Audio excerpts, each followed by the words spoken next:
Michael Jordan is not only the best basketball player, but he's the most exciting basketball player to ever play. Tatum fires away, pumps it in, 51 for Jason Tatum.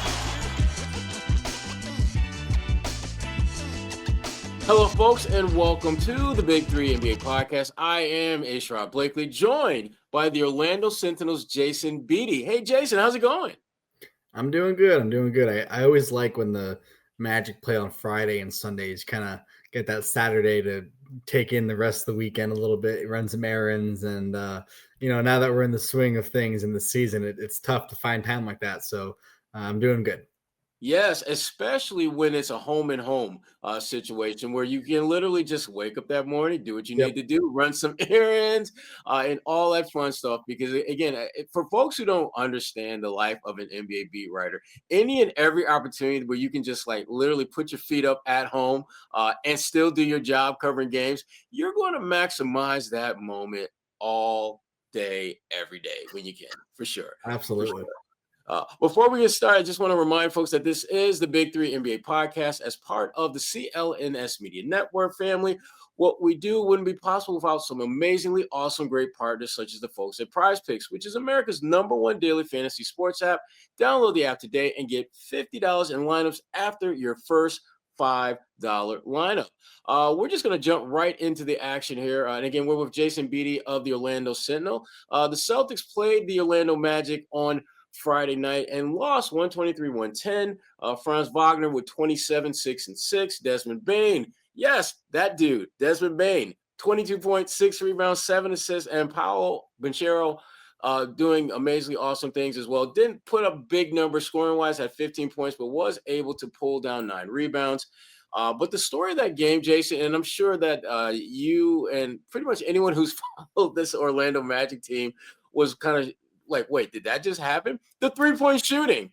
Where in the world did that come from? I mean, Jason, talk to me a little bit about that and just why were they so effective knocking down shots that they seem to kind of have all the time, but don't do it at that high a clip?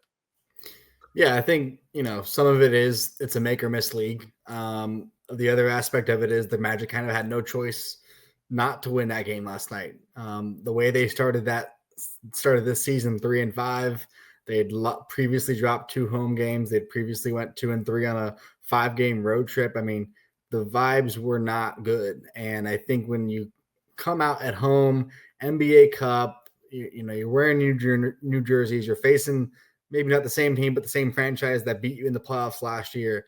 You need all the extra motivation as you can take it. And I think they just came out with confidence and fire and swagger. And once that ball started going through the rim a little bit, it opened up and they just felt really confident. I mean, to be clear, I don't think 47% from 3 with 17 threes is something we're going to see on a nightly basis from this team.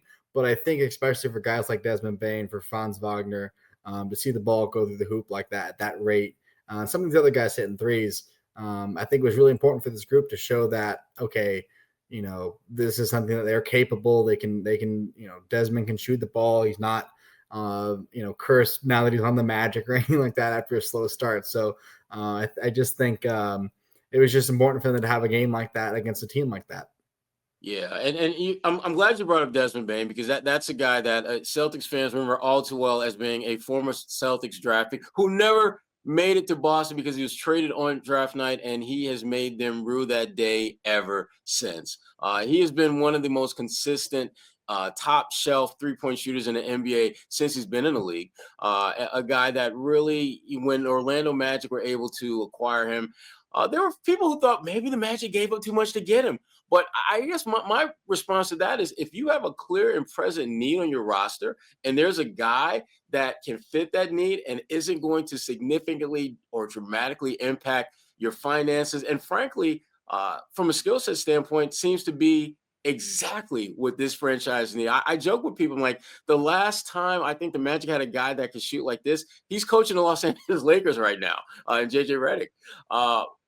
But that being said, the start for the Magic, the start for Desmond Bane was not ideal by anyone's stretch of the imagination. What can you see have been some of the reasons why Desmond maybe got off to a slow start by anyone's standard, but particularly for someone who has been as elite a shooter as him? What What's at the root or the cause of his slow start, you think? Yeah, I think there's a few factors, like anything. I think there's multiple reasons. I think number one, defenses are now at this point in his career aware of what he can do.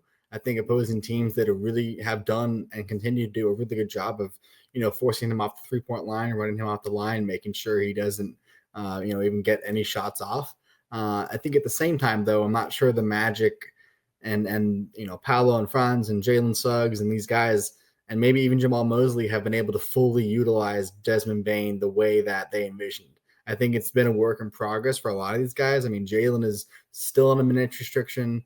Franz didn't play much in the preseason. I'm not sure if they utilize the preseason the best way possible to figure these sorts of things out. We've seen tons of different rotations and lineups and minutes, and it just feels like it's been kind of all over the place as they've worked to not only, fit Desmond in, but also, they're trying to push the pace like a lot of these other teams knew this season. Playing faster is something that they haven't done recently. I mean, last year they were literally last in pace, and now they're top 6, top 5 in pace. So from going literally 0 to 100, implementing new players, not just Desmond, but also Tyus Jones and their couple of rookies. I think it's just a matter of growing pains, figuring things out. We've seen success when it's, they get into actions and they can, between Paolo and Desmond, they maybe some pick and roll game, pick and pop game. And I think, those actions work really well, but I think Desmond's just trying to find his footing. And, at the same time though, like when they did get some of those open shots early on, he wasn't hitting them. So I don't know. I think it was just really early in the season. He's, we talked to him a lot. He has had stretches like that in the past that he's been able to, get himself out of and find a rhythm. And I think, maybe a game like last night is a game that, could start the type of run that, that's the reason they got him. Right. So, even though it did seem like a perfect fit on paper, it's something that does take time. Along those lines, Jason, one of the things that Orlando has been really good at, certainly since you've been there, and I say even probably before that, was defense. When you add a guy as dynamic a shooter as Desmond Bane, there has to be some type of adjustment period for both the player and the team defensively. How has that process been going so far between Desmond and the players as far as figuring out how he fits into what they like to do typically from a defensive standpoint? Yeah, I think it's been a little bumpier than they would have liked. This is something we spoke about with Desmond the other day, actually. He even mentioned himself, he's felt like he's gotten a little lost in terms of the defensive rotations and switches and things like that. And I think, just adjusting to a new coach and Jamal Mosley, adjusting to new expectations on the defensive end of the floor. And this is something that we were watching for, when you trade a player like Kentavious Caldwell-Pope for a player like Desmond Bane, you're going to give up a little bit on the defensive end. And, the idea is you have the size of Paolo and Franz and, whoever's in that center position, whether it's Wendell or Jonathan Isaac, they can make up for the rest. And I think Desmond, he was a solid defensive player. He's not a negative defensive player. He obviously wasn't, an elite guard like Jalen Suggs or even KCP before him. But I think Desmond will come along that end. And I think he's just starting to see some of what they want to do. Like I said, he mentioned he's a little lost. Sometimes it looks like he's floating a little bit too much on the defensive end of the floor. But I think as they, figure it out what they want to do, the biggest thing right now is they've got to stop fouling. They've fouled a lot in the past, but I think the difference is these fouls feel like lack of effort on the defensive end. Like they just get beat there. They've had a hard time keeping the offensive player, the guys in front of them. And they've given up a lot of points in the paint. I think they were, second in the league, maybe third entering last night, in terms of like 55 or 56 points in the paint. And, if the perimeter defense isn't able to hold guys down, Wendell Carter Jr. is an effective force in the paint, but that's going to be a problem that, you're going to have to keep track of, as things progress, because, obviously Desmond, so much is made about his short arms and whatnot, but obviously that hasn't slowed him down to this point in his career. But certainly, on the perimeter defense is huge. And I just think if they're able to control the fouls, like you would look at their wins and losses through the first 9 games of the season, it's typically they have success when they don't foul as much as they had been in some of these other games. So I think it's just a work in progress, like it is on the other end of the floor, just figuring out the right communication, the right style, where they need to be located on the court. And I think, with time, as like I said before, Jalen Suggs is still on a minutes restriction. So as they figure out their personnel and who's available on what night, that's something that I think will help Desmond a lot on the defensive end.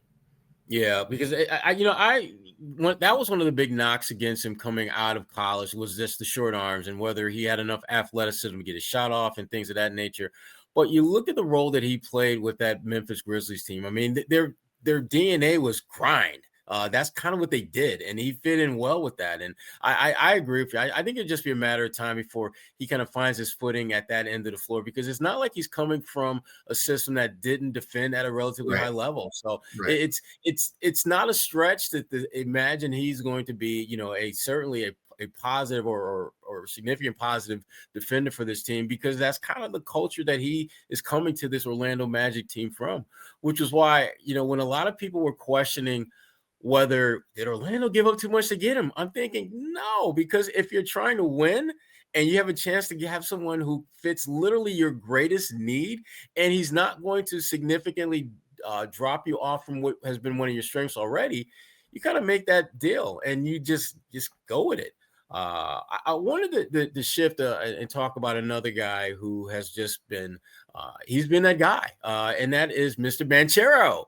And I don't know if people realize, I certainly know you understand this, but I don't know if people realize how young this dude is. He's going to be 23 next month. I mean, when you look at what he's able to do at such a young age, what's the ceiling look like for him? When you look at what he's been able to, and you see him on a day in, day out basis, what does the ceiling look like for Banchero at this point in his career? Yeah, I think another thing real quick before I answer that people don't realize about Paolo is how big he is. Like, I know he's literally listed at 6'10", 250, but something I've heard from people who watch him for the first time or second time ever in person is how big he is. I mean, he has that like LeBron aspect to him where once he's like moving downhill, it's like a freight train, like no one is stopping him. And I think when you put the pieces together, you talk about his athleticism and his killer instinct that he has. I mean, it's all NBA level. I mean, he has the ability to be a top 10, top 12 player in the league when he's at his best. And I think it's just a matter of, finding the right efficiencies on the floor.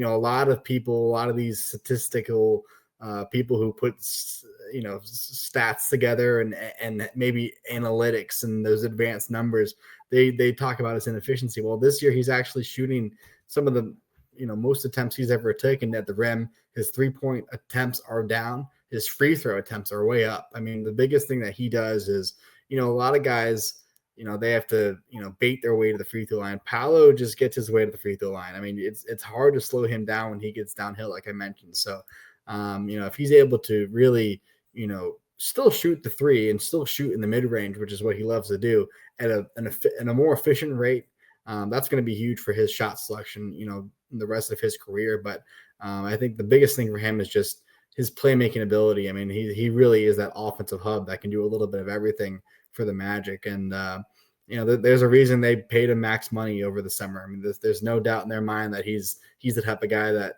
can lead a franchise to potentially a championship one day. Yeah. And I'm glad you brought up the leadership component, because when you look at guys who are, just throughout the NBA, throughout pro sports in general, they all have their own way of leading teams. Some do it with their actions, some do it with their words, some do it with a combination of those two things at a high level. Where do you say his strength in terms of leadership lies right now? Is it with his play, or is it with his words? I think it's with both, honestly. I mean, he definitely uses his voice more than Franz Wagner. Franz is a little bit quieter. I think that's something he's had to work on throughout his early career, because he's also, really young as well. Both these guys are younger than people realize. And but I think Paolo just has that ability to flip a switch, like take over a game. Like he can genuinely just take over a game. And I think, once he gets going, it's really hard to slow him down. And once the two of them get downhill, I mean, that's the biggest reason why they're playing with a faster pace, is that, they've been such a defensive stout team the last few years. Now they're trying to figure out, okay, what's the best way to get those stops, but then also score in transition on the other end. And that was something that they struggled with, the last couple of seasons. So I think for Paolo and Franz, just their ability to get to the rim get to the free throw line and find their shots and find their spots on the floor, that's when defenses crash on them. And that's when, you can really see their passing ability. And, these guys are racking up 6, 7, 8 assists a night. And,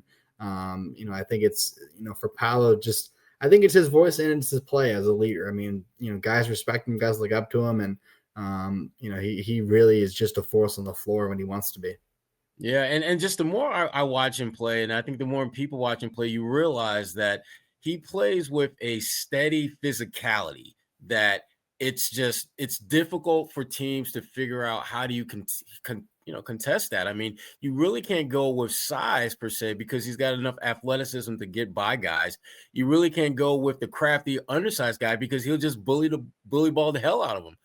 He really is becoming that mismatch night in, night out, no matter what you have going for you defensively. And certainly Orlando, which is one of the reasons why, Jason, it's such a surprise when we look at their record and like, wait a minute, this doesn't make sense.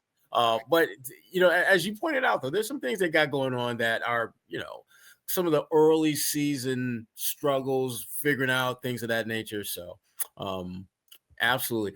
Before we go any further, just want to let folks remind folks that this is the Big Three NBA podcast, part of the CLNS Media Network, which is where you'll find the Big Three NBA podcast, past and present episodes, as well as other great Celtics content. And also just a reminder for folks that this episode is brought to you by Prize Picks. You and I make decisions every day, but on Prize Picks, being right can get you paid. Don't miss any of the excitement this season on Prize Picks, where it's good to be right. It's the best place to turn your sports knowledge into cash. With millions of members, Prize Picks has made daily fantasy sports accessible to all. You just pick more or less on at least 2 players for a shot to win cash. It's the only app that offers stacks, meaning you can pick the same player up to 3 times in the same lineup. For someone who is a huge Philadelphia Eagles fan like myself, I like to pick Jalen Hurts passing yards, rushing yards, and touchdowns because I feel that's where I'm going to get the most bang for my picks. Now you can put all of them in the same lineup only on Prize Picks. You can also follow other Prize Picks players directly on the app and copy their lineups in one click. Whether it's a friend, a celebrity, partner, or just someone whose picks you really, really like, hit the follow button and check out every lineup they create in the new feed tab on Prize Picks. How do you get in? It's super simple. You just download the app today. Use the code CLNS to get $50 in lineups after you play your first $5 lineup. Again, use that code CLNS to get $50 in lineups after you play your first $5 lineup. Prize Picks. It's good to be right.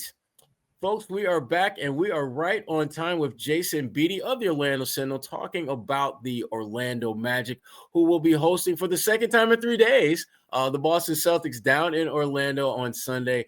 And Jason, we've talked about a couple of key players on this squad, Desmond Bane. We talked about Banchero, but let's talk about the game. Forget about the players for a minute. Let's talk about the actual game. Orlando, as we mentioned at the very top of the show, came away with a 13-point win. And you've done this long enough. Even when coaches win, there's always things that we could do this better. We could do that better. We did it. What are some of the things that Orlando, even with the win, are looking at that they could do a little bit better job when they see the Celtics again, very soon?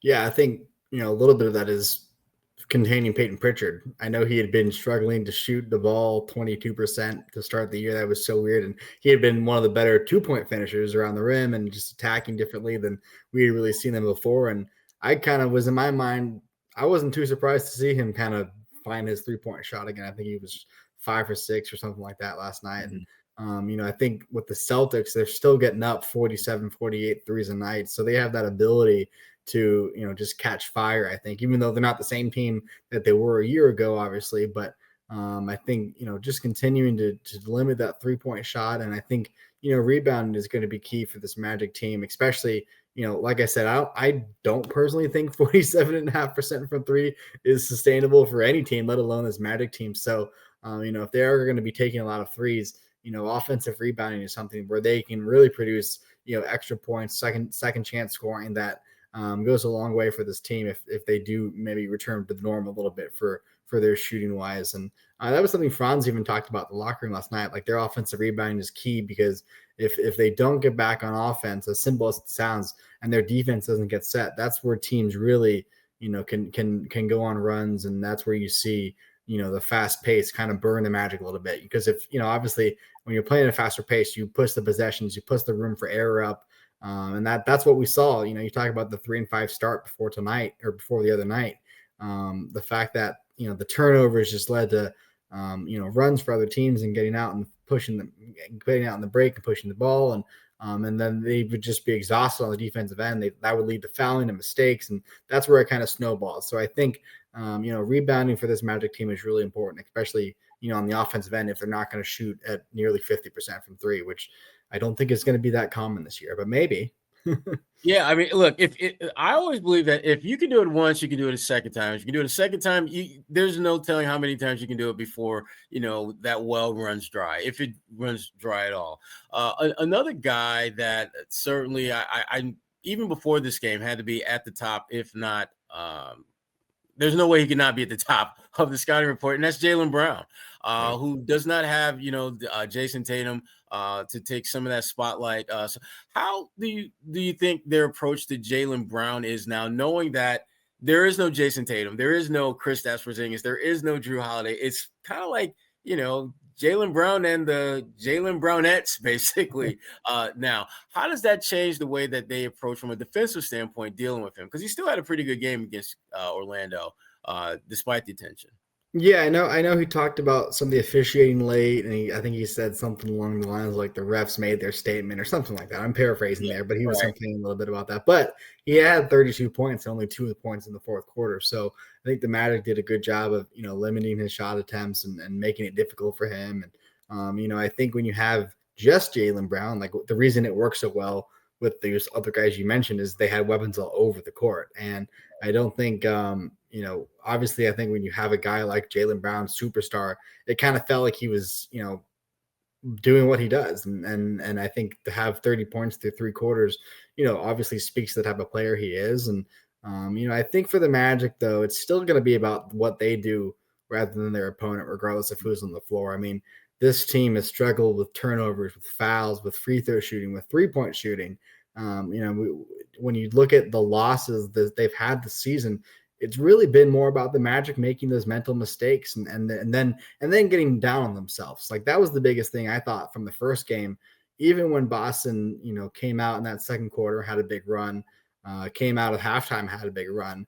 The Magic didn't turn on themselves. They didn't, let that impact, their game on either end, and they didn't let their misses impact the way they defend. And I think, obviously Jaylen Brown, I think, is going to still go for a bunch of points because someone has to score for that team. So I think defensively they're going to focus on him as much as possible, and that's something that I think Paolo even mentioned, in the locker room the other night, that Jaylen Brown is a guy they'd like to contain more, but at the same time, though, I still think success on Sunday and the rest of the season is going to boil down to what the Magic want to do themselves, in terms of limiting mistakes, limiting foul calls, and just, being precise with what they want to do and intentional. I think intentionality is something that's really important for this team.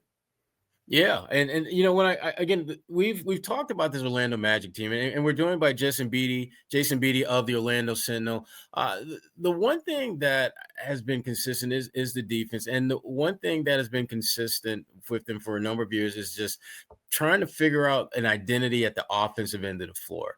And it seems that adding a guy like Desmond Bane, the emergence and the continued evolution of Banchero is kind of slowly but surely establishing them at that end of the floor. But when you look at this Orlando team, what do you think is that one missing piece to what's going to get them over? And really specifically, before you answer that, I wanted to ask you about just mental toughness, because a lot of the things that they're going through are kind of the growing pains that a young team kind of goes through before they have that breakthrough moment.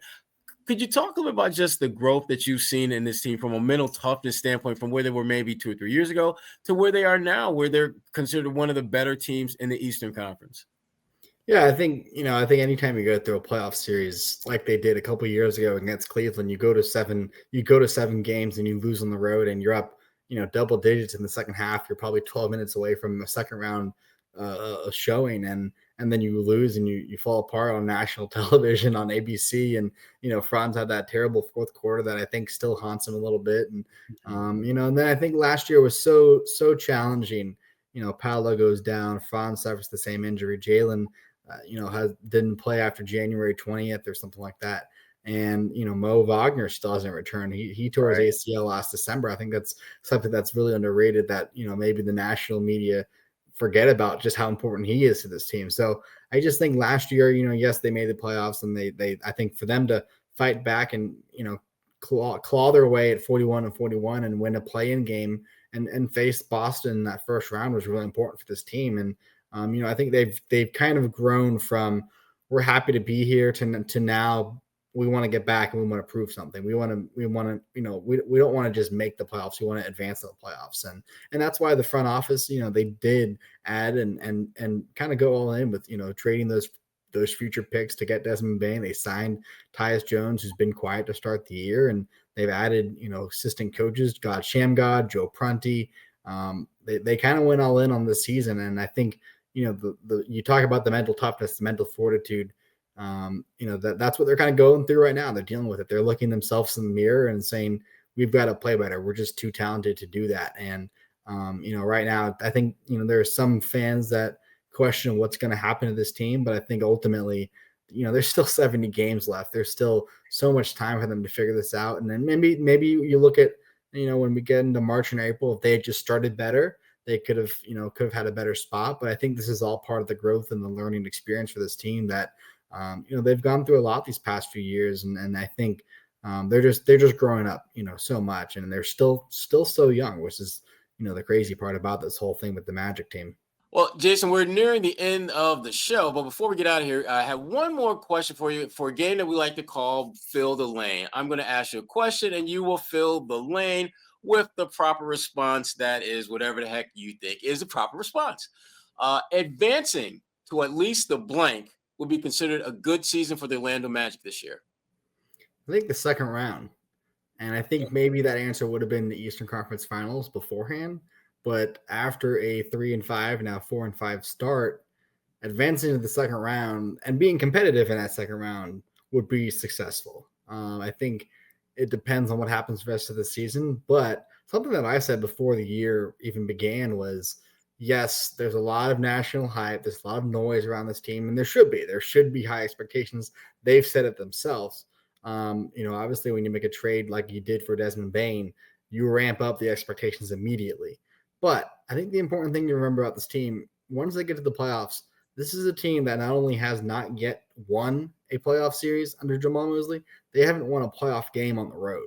So I'm not saying you need to celebrate like they've won a championship when they do those things and check the list off. But I think there's stages to this where, yes, you become impatient a little bit when you do those types of moves that they've done.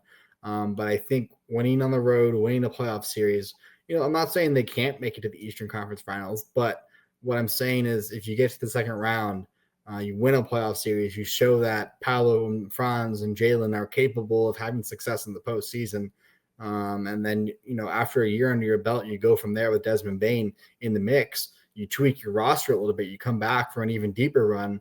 This is a process that takes time. And I know fans might not like to hear that, but I think getting to the second round and being competitive, and if you obviously win that series, would be extremely successful. But I think anything less than getting out of the first round would be a disappointment. Absolutely. And again, it speaks to having such a young core. And if they can have tangible moments of growth, like getting to the next round of the playoffs, that's absolutely a feather in the cap of the organization. And for the fans to have something to cheer about, going forward, knowing that this young core is making tangible progress for sure. Before we get out of here, for those of you listening to the show, we ask that you subscribe to the podcast, like and leave a review. And for those watching the show on CLNS, go ahead and hit that like button and subscribe to the CLNS Media and Celtics All Access YouTube channel, where you can find our show and a lot of other great Celtics content. And one more thing, please make sure to turn on your notifications so you know the instant a new video drops like this one. For our good friend Jason Beede of the Orlando Sentinel, I'm Sherrod Blakely, and this is the Big 3 NBA Podcast. Take it easy.